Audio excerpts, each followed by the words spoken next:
Photosynthesis photosynthesis प्रकाश संश्लेषण एक ऐसी प्रक्रिया है जिस प्रक्रिया के द्वारा प्लांट्स जो है वो सनलाइट का यूज़ करके किसका निर्माण करते हैं, फूड प्रोडक्ट का निर्माण करते हैं।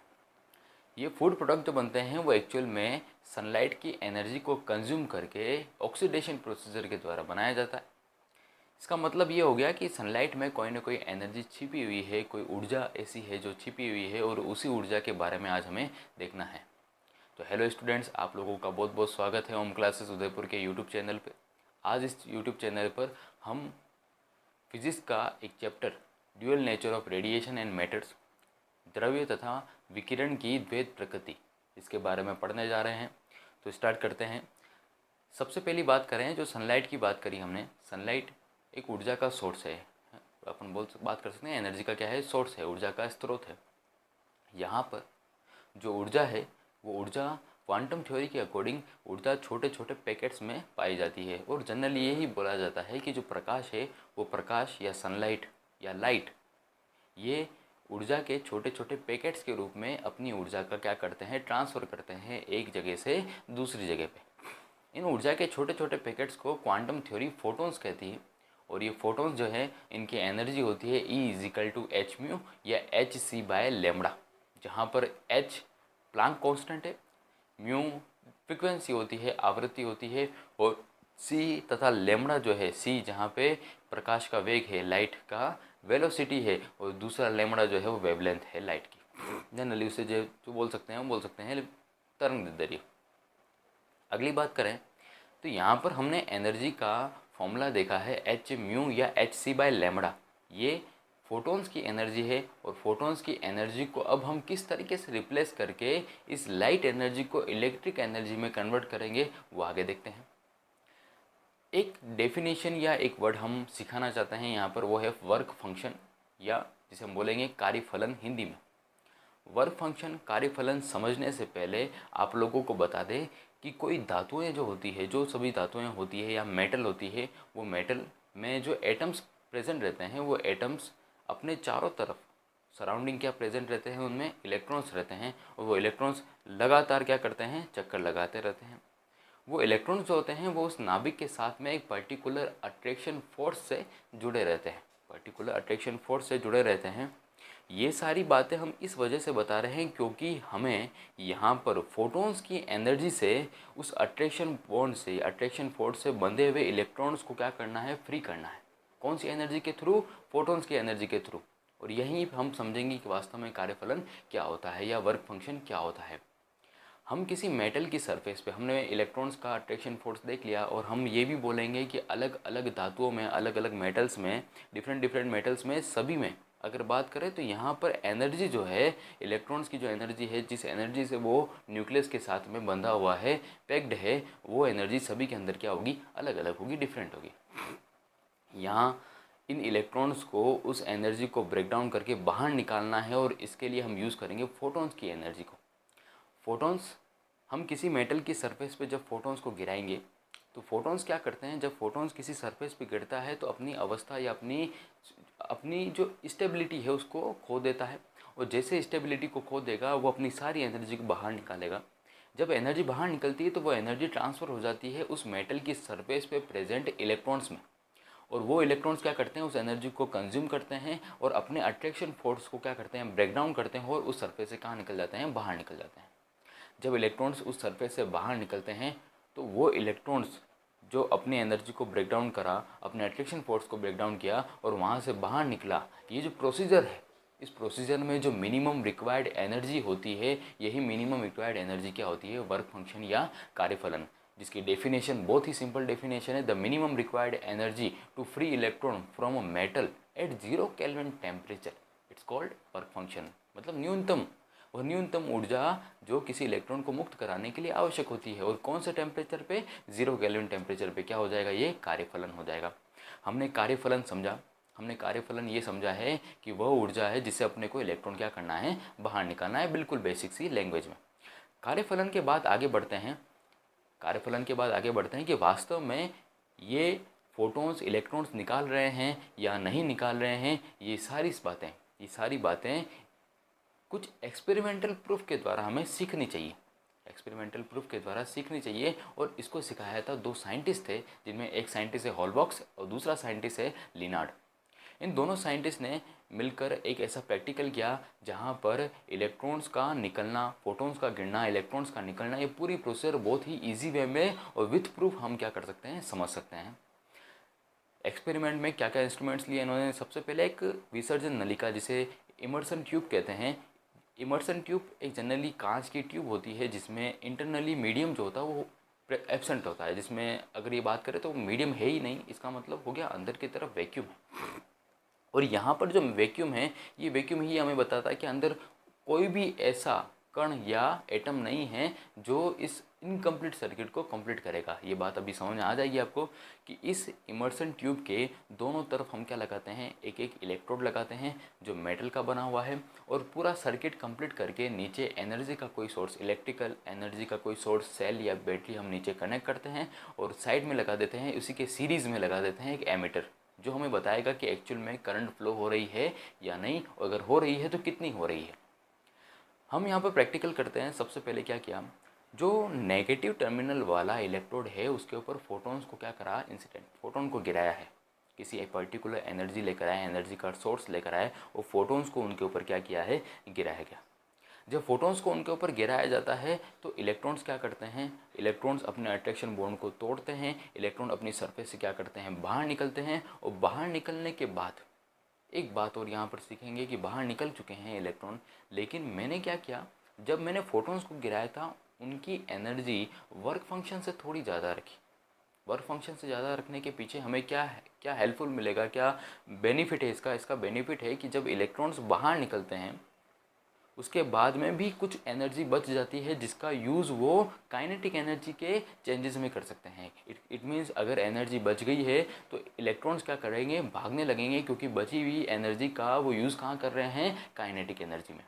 अब नेगेटिव टर्मिनल से इलेक्ट्रॉन्स निकल चुके हैं, कुछ एनर्जी उनके पास है, और एनर्जी अगर कुछ एनर्जी जो उनके पास है वो काइनेटिक एनर्जी में रिप्लेसमेंट हो जाएगा उसका, और बाकी सामने की तरफ प्रेजेंट जो पॉजिटिव टर्मिनल वाला इलेक्ट्रोड है वो पॉजिटिव टर्मिनल वाला इलेक्ट्रोड उन इलेक्ट्रॉन्स को क्या करेगा, अट्रैक्ट करेगा।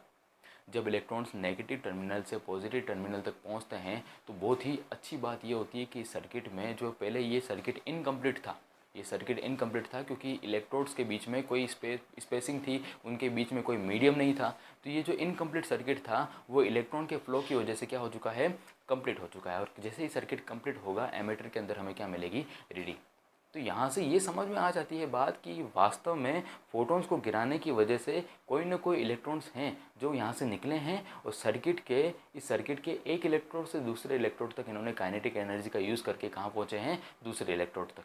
इसका मतलब ये हो गया है कि यहाँ पर हमें ये इनकम्प्लीट सर्किट कंप्लीट हुआ बिकॉज ऑफ यहाँ पर क्या हुआ है, इलेक्ट्रॉन्स का क्या हुआ है, एक्सक्रीशन हुआ है, इलेक्ट्रॉन्स फ्री होकर बाहर निकले। तो इस प्रोसीजर को हम बोलेंगे photo electric effect. It means प्रकाश विद्युत प्रभाव, फोटॉन्स का गिरना, सरफेस से इलेक्ट्रॉन्स का बाहर निकलना और रेस्ट ऑफ एनर्जी का यूज़ करके एक काइनेटिक एनर्जी में रिप्लेसमेंट करके उसको भागते हुए जाना। ये पूरी प्रोसीजर जो होती है इसे फोटो इलेक्ट्रिक इफेक्ट कहते हैं या प्रकाश विद्युत प्रभाव कहते हैं हिंदी में। ये जो प्रोसीजर हमने पढ़ा है, ये जो प्रभाव पढ़ा है, ये प्रभाव वास्तव में इट मीन्स फोटॉन्स को हमने इलेक्ट्रिक इफेक्ट में कैसे चेंज किया ये हमें एक्सप्लेन करता है। हमने कार्यफलन देखा, वर्क फंक्शन देखा, बट वर्क फंक्शन का फॉर्मूला बहुत ही ज़रूरत है कि अगर आपको फॉर्मूला जानना बहुत ही ज़रूरी है। फॉर्मूला, अगर वर्क फंक्शन का फॉर्मूला देखते हैं तो वर्क फंक्शन को डिनोट किया जाता है W0 से, और फॉर्मूला बेसिकली वैसा का वैसा होता है जो एनर्जी, फोटॉन्स की एनर्जी का फॉर्मूला होता है E=h μ। तो वर्क फंक्शन का फॉर्मूला हो गया W0 = h μ0, जहाँ पर μ0 एक फ्रिक्वेंसी है, बट यहाँ पर ये फ्रिक्वेंसी थ्रेशोल्ड फ्रिक्वेंसी है जिसे हम बोलते हैं देहली आवृत्ति। और C/λ0 same to same formula, but λ0 है ये वेवलेंथ है, बट थ्रेशोल्ड वेवलेंथ है, इट मीन्स देहली तरंग दैर्ध्य, और कोई भी डिफरेंस नहीं है। यहाँ पर कभी कभी एक डेफिनेशन जनरली पूछी जाती है कि आप अगर कार्यफलन या वर्क फंक्शन की डेफिनेशन अगर बताते हैं तो सेम टू सेम डेफिनेशन हो जाएगी वर्क फंक्शन के फॉर्मूले में आने वाली थ्रेशोल्ड फ्रिक्वेंसी की, μ0 की। म्यू नॉट वो थ्रेशोल्ड फ्रिक्वेंसी है जहाँ पर इलेक्ट्रॉन्स क्या हो जाते हैं, बाहर निकल जाते हैं, कि जो इंसिडेंट रे है, इंसिडेंट लाइट है, उसमें इतना थ्रेशोल्ड फ्रिक्वेंसी होना चाहिए ताकि वो इलेक्ट्रॉन्स को क्या कर सकता है, बाहर निकाल सकता है। इसका मतलब अगर हिंदी में बताएं तो वह न्यूनतम आवृत्ति जिस पर इलेक्ट्रॉन क्या हो जाए, मुक्त हो जाए, वही प्रक्रिया, वही आवृत्ति क्या कहलाती है, देली आवृत्ति या थ्रेशोल्ड फ्रिक्वेंसी कहलाती है। हमने कार्यफलन देखा है, हमने कार्यफलन के आधार पर हम किस तरीके से इलेक्ट्रॉन निकालते हैं और इसको सम्मिलित रूप से कंबाइंड फॉर्म में हम क्या बोलते हैं, वर्क फंक्शन। वर्क फंक्शन के बाद में कार्यफलन में हम जब इस प्रोसीजर को थोड़ा आगे बढ़ाकर इलेक्ट्रॉन बाहर निकालते हैं, इलेक्ट्रॉन भागते हुए जाते हैं, और ये पूरी प्रोसीजर जो फोटो इलेक्ट्रिक इफेक्ट है, प्रकाश विद्युत प्रभाव है, इस प्रकाश विद्युत प्रभाव के ऊपर कुछ फैक्टर्स ऐसे होते हैं जो इसको अफेक्ट करते हैं, कुछ फैक्टर्स ऐसे होते हैं जो इसको अफेक्ट करते हैं।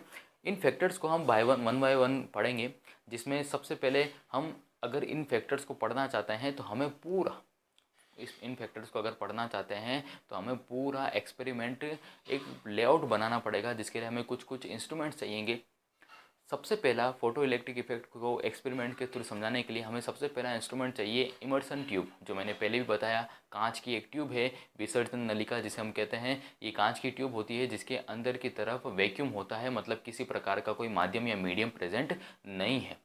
यहाँ पर एक माइक्रो एमीटर लगाएंगे जो करंट फ्लो को बताएगा और कितनी फ्लोइंग हो रही है ये भी हमें बताएगा। एक वोल्ट मीटर लगाएंगे, एक कम्यूटेटर लगाएंगे जिसे हम बोलते हैं हिंदी में दिक् परिवर्तक।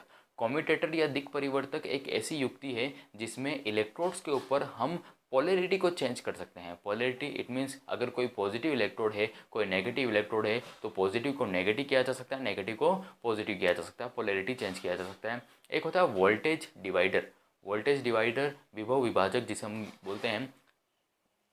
ये विभव विभाजक या वोल्टेज डिवाइडर जो है, इस वोल्टेज डिवाइडर का यूज़ भी हम यहाँ पर करने वाले हैं। ये वोल्टेज डिवाइडर कहाँ काम आएगा, ये वोल्टेज डिवाइडर काम आएगा हम अगर वोल्टेज को बढ़ाना या घटाना चाहते हैं, किसी पर्टिकुलर इलेक्ट्रोड पे वोल्टेज को बढ़ाना चाहते हैं, इलेक्ट्रोड के ऊपर वोल्टेज को कम करना चाहते हैं, तो ये सारे ये वोल्टेज डिवाइडर ये यूज़ कर सकते हैं। नेक्स्ट देखें तो हमें दो इलेक्ट्रोड चाहिए, एक P1 इलेक्ट्रोड जिसे हम नाम देंगे P1 इलेक्ट्रोड, एक दूसरे इलेक्ट्रोड को नाम दे देंगे हम P2 इलेक्ट्रोड। हमें कितना इलेक्ट्रोड चाहिए, दो इलेक्ट्रोड हमें यहाँ पर चाहिए। इन सभी को कंबाइन करके हम पूरा लेआउट बना चुके हैं।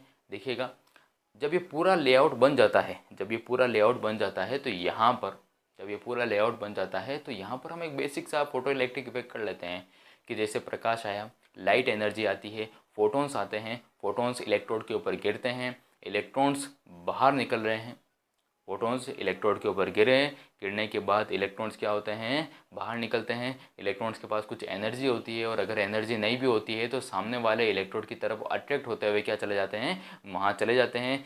जैसे इलेक्ट्रॉन्स एक इलेक्ट्रोड से दूसरे इलेक्ट्रोड पर पहुँचेंगे, सर्किट जो इनकम्प्लीट था वो कम्प्लीट हो जाएगा और हमें एमीटर के अंदर क्या मिलेगी, रीडिंग मिलेगी। तो ये तो हो गया हमारा बेसिक फोटो इलेक्ट्रिक इफेक्ट। अब फोटो इलेक्ट्रिक इफेक्ट में हमने एक्सपेरिमेंट किया, एक्सपेरिमेंट में हमने पूरा लेआउट बना लिया, लेकिन अभी फैक्टर्स के ऊपर नहीं पहुंचे हैं।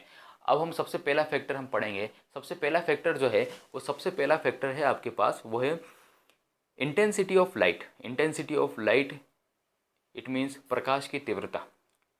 और एक बात और बता देते हैं यहाँ पर, क्या ये जो सर्किट है, हमने इस सर्किट में जो करंट फ्लो किया है प्रकाश के कारण, हमने जो धारा बहाई है, यहाँ पर अगर बात करें, हमने फोटोन्स गिराए, इलेक्ट्रॉन्स निकाले, सर्किट में करंट फ्लो हो रहा है, तो एक्चुअल में ये जो करंट है इसे फोटो इलेक्ट्रिक करंट कहते हैं, प्रकाश विद्युत धारा कहते हैं, क्योंकि ये प्रकाश विद्युत प्रभाव के कारण उत्पन्न हुई है, फोटो इलेक्ट्रिक इफेक्ट की वजह से उत्पन्न हुई है, इस वजह से इन्हें बोलेंगे प्रकाश विद्युत धारा या फोटो इलेक्ट्रिक करंट। अब इस फोटो इलेक्ट्रिक करंट को कोई इंटेंसिटी किस तरीके से चेंज करती है, कोई इंटेंसिटी, लाइट की जो इंटेंसिटी है वो इंटेंसिटी किस तरीके से अफेक्ट करेगी, किस तरीके से इसको चेंज करेगी, वो सब कुछ हमें देखना है। हम क्या करने वाले हैं, ध्यान से देखिएगा। हम इंटेंसिटी और फोटो इलेक्ट्रिक करंट के बीच में एक मीडियम बनाएंगे और ये देखेंगे कि अगर हम इंटेंसिटी को चेंज करते हैं तो फोटो इलेक्ट्रिक करंट बढ़ेगी या कम होगी।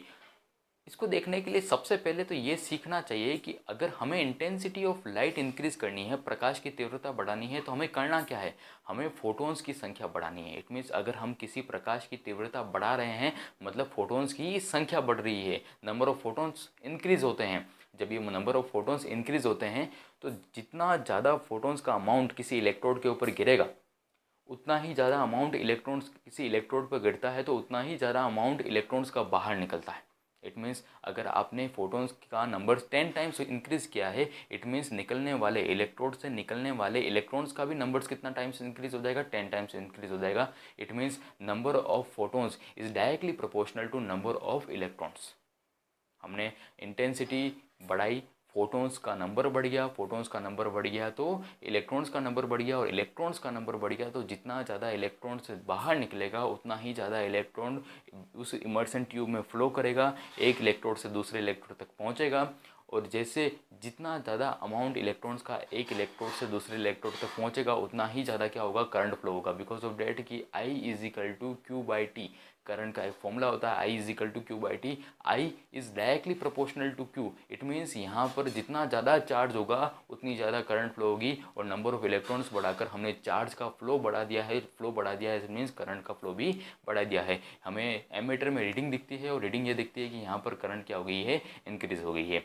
इट मीन्स यहाँ पर कुछ रिलेशन हमने ये देख लिए हैं कि अगर हम इंटेंसिटी बढ़ाते हैं तो फोटो इलेक्ट्रिक करंट क्या होती है, इंक्रीज़ हो जाती है। और प्रकाश की तीव्रता बढ़ाते हैं तो प्रकाश विद्युत धारा भी क्या हो जाती है, बढ़ जाती है। तो हमने किया क्या, पूरा 1 बाय 1 फिर से देखते हैं। हमने प्रकाश की तीव्रता बढ़ाई, फोटो अगर प्रकाश की तीव्रता बढ़े, इंटेंसिटी इंक्रीज़ करिए, इंटेंसिटी इंक्रीज़ करते हैं तो फोटॉन्स का नंबर इंक्रीज़ होता है, फोटॉन्स का नंबर इंक्रीज़ होता है तो इलेक्ट्रॉन्स, निकलने वाले इलेक्ट्रॉन्स का नंबर इंक्रीज़ होता है, और निकलने वाले इलेक्ट्रॉन्स का अगर नंबर इंक्रीज़ होता है तो करंट का फ्लो, फोटो इलेक्ट्रिक करंट भी क्या हो जाती है, इंक्रीज़ हो जाती है। तो सबसे पहला अफेक्ट देखें तो वो हो गया, intensity is directly proportional to photoelectric current. हम इंटेंसिटी इंक्रीज़ करेंगे, फोटो इलेक्ट्रिक करंट क्या हो जाती है, इंक्रीज़ हो जाती है। अब सेकंड फैक्टर पे आ जाते हैं। ये हमारा बेसिक था, फर्स्ट फैक्टर हमारा कंक्लूजन मिल चुका है कि अगर हम फोटो इलेक्ट्रिक इफेक्ट में इंटेंसिटी ऑफ लाइट इंक्रीज़ करते हैं तो फोटो इलेक्ट्रिक करंट भी क्या हो जाती है, इंक्रीज़ हो जाती है। अब सेकंड फैक्टर हम ये देखते हैं। सेकंड फैक्टर क्या है, सेकंड फैक्टर है वोल्टेज, पोटेंशियल, इलेक्ट्रिक पोटेंशियल। कि अगर कोई भी करंट है, फोटो इलेक्ट्रिक करंट है, उस फोटो इलेक्ट्रिक करंट पर इलेक्ट्रिक पोटेंशियल कैसे अफेक्ट करता है, इलेक्ट्रिक पोटेंशियल कैसे अफेक्ट करता है। अब इलेक्ट्रिक पोटेंशियल का अफेक्शन अगर हमें देखना है कि किस तरीके से इसको अफेक्ट करता है, उसके लिए हमें कम्यूटेटर का यूज़ करना होगा, कम्यूटेटर का यूज़ करना होगा। और कम्यूटेटर का यूज़ करने से पहले हम पोटेंशियल डिवाइडर यूज़ करते हैं। पूरा सर्किट हमारा वही का वही है। हमने क्या किया, ध्यान से देखिएगा। हमने इंटेंसिटी ऑफ लाइट को कर दिया कांस्टेंट, हमने प्रकाश की तीव्रता को क्या कर दिया है, कांस्टेंट कर दिया। इस कंडीशन में हम जो सेकंड फैक्टर पढ़ने जा रहे हैं, इस फैक्टर में हमने सबसे पहला ये रूल रखा है कि हमने इंटेंसिटी ऑफ लाइट को कांस्टेंट किया, नियत रख दी प्रकाश की तीव्रता को, उसको अब हम नहीं बढ़ाएंगे। तो करेंगे क्या, हम यहाँ पर इंटेंसिटी ऑफ लाइट इंक्रीज नहीं कर रहे हैं, तो हम कर रहे हैं क्या है, हम नंबर ऑफ फोटॉन्स उतने ही रखते हैं तो उतने ही इलेक्ट्रॉन्स बाहर निकलते हैं। और हम ये करते हैं कि हम P2 इलेक्ट्रोड पर जो पॉजिटिव है, P2 इलेक्ट्रोड जो पॉजिटिव है उसका पोटेंशियल इंक्रीज करते हैं, उसका पोटेंशियल इंक्रीज करता है। इसका मतलब उसके ऊपर पॉजिटिविटी, पॉजिटिव चार्ज क्या होता है, इंक्रीज होता है, पोटेंशियल इंक्रीज होता है। तो हुआ क्या, ये इलेक्ट्रॉन्स को क्या करता है, अट्रैक्ट करता है। पहले भी कर रहा था अट्रैक्ट, लेकिन जैसे जैसे चार्ज बढ़ता है, पोटेंशियल इंक्रीज होता है P2 इलेक्ट्रोड पर, तो निकलने वाले इलेक्ट्रॉन्स को वो ज़्यादा पावरफुल तरीके से क्या करेगा, अट्रैक्ट करेगा। तो सर्किट में करंट जो फ्लो हो रही थी उसका ग्राफ एकदम से स्ट्रेट लाइन ऊपर की तरफ जाएगा। करंट फ्लो हुई लेकिन थोड़ी इंक्रीज़ होगी, वो इंक्रीज़ होती है होती है होती है, और हम ये सोचते हैं कि हमारा तो काम अच्छा हो गया कि यहाँ पर हमने इलेक्ट्रोड के ऊपर पोटेंशियल इंक्रीज़ किया और हमारा करंट फ्लो बढ़ गया। लेकिन एक लिमिट तक, क्योंकि हमने फोटॉन्स का नंबर इंक्रीज़ नहीं किया, इट मीन्स इंटेंसिटी इंक्रीज़ नहीं करी, फोटॉन्स का नंबर इंक्रीज़ नहीं किया, और फोटॉन्स का नंबर इंक्रीज़ नहीं किया तो इलेक्ट्रॉन्स का नंबर भी कांस्टेंट है, और इलेक्ट्रॉन्स का नंबर भी कांस्टेंट है। इसकी वजह से यहाँ पर करंट फ्लो होगा, इंक्रीज़ होगा, लेकिन एक टाइम के बाद कांस्टेंट हो जाएगा, क्योंकि number of photon constant, number of electron constant, number of electron अगर कांस्टेंट है तो एक लिमिट के बाद करंट क्या हो जाती है, कांस्टेंट हो जाती है। इट मीन्स एक ऐसा पोटेंशियल जिस पर करंट का फ्लो जो है वो क्या हो जाता है, कांस्टेंट हो जाता है। करंट अब और इंक्रीज नहीं हो रही है, इस पोटेंशियल पर इस करंट को कहते हैं सैचुरेटेड करंट, हिंदी में बोलेंगे संतृप्त धारा ऐसे कहा जाता है। कि वह विभव जिस पर धारा का मान क्या हो गया है, कांस्टेंट हो गया है, उसे क्या कहते हैं, संतृप्त धारा। और विभव की बात करें, पोटेंशियल की बात करें, तो हमें पॉजिटिव पोटेंशियल बोलना चाहिए कि एक ऐसा पॉजिटिव पोटेंशियल जिस पर करंट क्या हो गई है, सैचुरेटेड हो गई है, संतृप्त हो गई है, इसे क्या बोलते हैं, सैचुरेटेड करंट बोलते हैं। ये हमारा बेसिक था, लेकिन अभी भी पोटेंशियल के ऊपर, पोटेंशियल ने इसको अफेक्ट किया, बिल्कुल सही है, लेकिन पोटेंशियल और भी अफेक्ट कर सकता है। कैसे? अब हम यूज़ करेंगे कम्यूटेटर का, और कम्यूटेटर क्या करेगा, P1 इलेक्ट्रोड जो नेगेटिव है और P2 इलेक्ट्रोड जो क्या है पॉजिटिव है, P2 इलेक्ट्रोड की पोलैरिटी को पॉजिटिव से नेगेटिव कर देगा और P1 इलेक्ट्रोड की पोलैरिटी को नेगेटिव से पॉजिटिव कर देगा। ये सिचुएशन होगी। अब हुआ क्या, पूरा प्रोसीजर फोटो इलेक्ट्रिक इफेक्ट फिर से करते हैं। दोनों का चार्ज चेंज हो चुका है, P1 पॉजिटिव हो गया है, P2 नेगेटिव हो गया है, फोटॉन्स गिर गए। फोटॉन्स गिरते हैं, इलेक्ट्रॉन्स बाहर निकलते हैं। इलेक्ट्रॉन्स के पास कुछ काइनेटिक एनर्जी होती है, वो सामने पहुंचने की कोशिश करते हैं, लेकिन सामने इस बार इलेक्ट्रोड के ऊपर चार्ज है नेगेटिव, और वो नेगेटिव उनको क्या करेगा, रिपल्शन करेगा, प्रतिकर्षण करेगा, उनको आने नहीं देगा। लेकिन फिर भी इलेक्ट्रॉन्स के पास में कुछ ना कुछ काइनेटिक एनर्जी होती है जिस वजह से वो पहुंच सकता है, बिल्कुल पहुंच सकता है। पहुंचेंगे कुछ इलेक्ट्रॉन्स ज़रूर पहुंचेंगे और फ्लो, करंट का फ्लो होगा। लेकिन अब हम यहाँ पर ये भी करना चाहते हैं कि नेगेटिव P2 इलेक्ट्रोड जो नेगेटिव हुआ है उस पर नेगेटिव पोटेंशियल को इंक्रीज़ करेंगे। हम इतना इंक्रीज करेंगे कि इलेक्ट्रॉन्स में एक भी इलेक्ट्रॉन उस नेगेटिव पोटेंशियल वाले इलेक्ट्रोड पर नहीं पहुंचना चाहिए। अगर इलेक्ट्रॉन्स का एक इलेक्ट्रोड से दूसरे इलेक्ट्रोड पर फ्लो नहीं हुआ तो करंट फ्लो होगा क्या, नहीं होगा। इट मीन्स यहाँ पर हमने करंट कर दी है ज़ीरो, फोटो इलेक्ट्रिक करंट कर दिया हमने ज़ीरो। और कैसे किया, हमने इलेक्ट्रोड के ऊपर पोलैरिटी चेंज करी और नेगेटिव इलेक्ट्रोड का पोटेंशियल इंक्रीज़ किया। धीरे धीरे इंक्रीज़ करते हैं और एक ऐसा पर्टिकुलर पोटेंशियल आता है जिस पर क्या होता है, इलेक्ट्रॉन्स नहीं पहुंच पाते और करंट का फ्लो कितना हो जाता है, ज़ीरो हो जाता है। यहाँ पर अगर बात करें तो कुछ इलेक्ट्रॉन्स ऐसे भी होते हैं, अगर बात ये समझाया जाए कि फोटॉन्स गिरे हैं, फोटॉन्स गिरने के बाद इलेक्ट्रोड से इलेक्ट्रॉन्स निकले, तो उन इलेक्ट्रॉन्स की काइनेटिक एनर्जी जो गतिज ऊर्जा होती है वो सभी की सेम नहीं होती, कुछ की अलग है, कुछ की अलग है, और हो सकता है उनके अंदर इतना वेरिएशन है कि कुछ की मैक्सिमम है, कुछ की बिल्कुल ज़ीरो है। तो अगर यहाँ पर सामने प्रेजेंट P2 इलेक्ट्रोड का नेगेटिव पोटेंशियल इतना है कि वो मैक्सिमम काइनेटिक एनर्जी वाले इलेक्ट्रॉन को भी रोक दे तो बाकी सारे इलेक्ट्रॉन वैसे ही रुक जाएंगे। इट मीन्स अगर हमें नेगेटिव पोटेंशियल की एनर्जी को बताना है जो इलेक्ट्रॉन वोल्ट में डिस्क्राइब की जाती है, जिसे इस नेगेटिव पोटेंशियल की एनर्जी को बताना है, तो ये एनर्जी किसके इक्वल होनी चाहिए, मैक्सिमम काइनेटिक एनर्जी के इलेक्ट्रॉन के इक्वल होनी चाहिए। तो ये हो गया है बेसिक सा। इसको थोड़ा सा डिस्क्राइब करते हैं थ्योरी में। तो हमने पोटेंशियल इंक्रीज़ किया, नेगेटिव पोटेंशियल इंक्रीज़ किया, और इस नेगेटिव पोटेंशियल को एक नाम दिया जाता है जिसे हम बोलते हैं स्टॉपिंग पोटेंशियल, निरोधी विभव या अंतक विभव हिंदी में बोला जाता है, निरोधी विभव या अंतक विभव। स्टॉपिंग पोटेंशियल एक ऐसा पोटेंशियल है ऋणात्मक, अगर बात करें नेगेटिव पोटेंशियल है कि एक ऐसा नेगेटिव पोटेंशियल है जिस पर क्या होता है, इलेक्ट्रॉन्स क्या हो जाते हैं, मैक्सिमम काइनेटिक एनर्जी वाला इलेक्ट्रॉन्स भी उस पोटेंशियल पर नहीं पहुंच पाता और फोटो इलेक्ट्रिक करंट कितनी हो जाती है, ज़ीरो हो जाती है। इसे क्या बोलते हैं, स्टॉपिंग पोटेंशियल या अंतक विभव कहते हैं।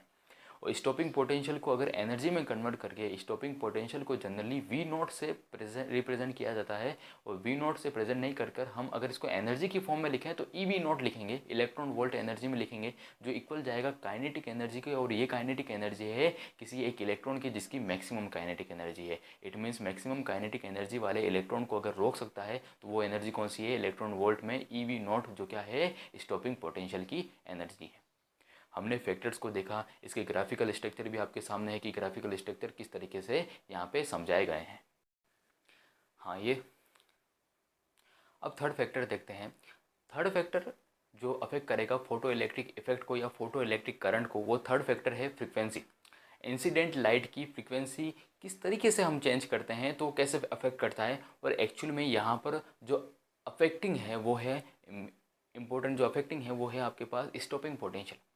हमने देखा है स्टॉपिंग पोटेंशियल क्या है, कांस्टेंट है, या स्टॉपिंग पोटेंशियल इंक्रीज नहीं हो रहा है या डिक्रीज कैसे होगा, ये सारी बातें बताएगा फ्रीक्वेंसी। जैसा हमने देखा है कि अगर हम इंटेंसिटी ऑफ लाइट इंक्रीज करते हैं, प्रकाश की तीव्रता बढ़ाते हैं, तो फोटो इलेक्ट्रिक करंट इंक्रीज होता है, लेकिन स्टॉपिंग पोटेंशियल क्या रहता है, कांस्टेंट रहता है। हम अगर ग्राफिकल स्ट्रक्चर से देखें कि अगर हम इंटेंसिटी ऑफ लाइट इंक्रीज करते हैं तो फोटो इलेक्ट्रिक करंट इंक्रीज हुआ, बट इलेक्ट्रॉन्स का नंबर बढ़ता है इस समय जब इंटेंसिटी बढ़ाते हैं, लेकिन इलेक्ट्रॉन्स की काइनेटिक एनर्जी इंक्रीज नहीं होती। और स्टॉपिंग पोटेंशियल में वेरिएशन के लिए हमें इलेक्ट्रॉन्स की काइनेटिक एनर्जी को वेरी करना पड़ेगा।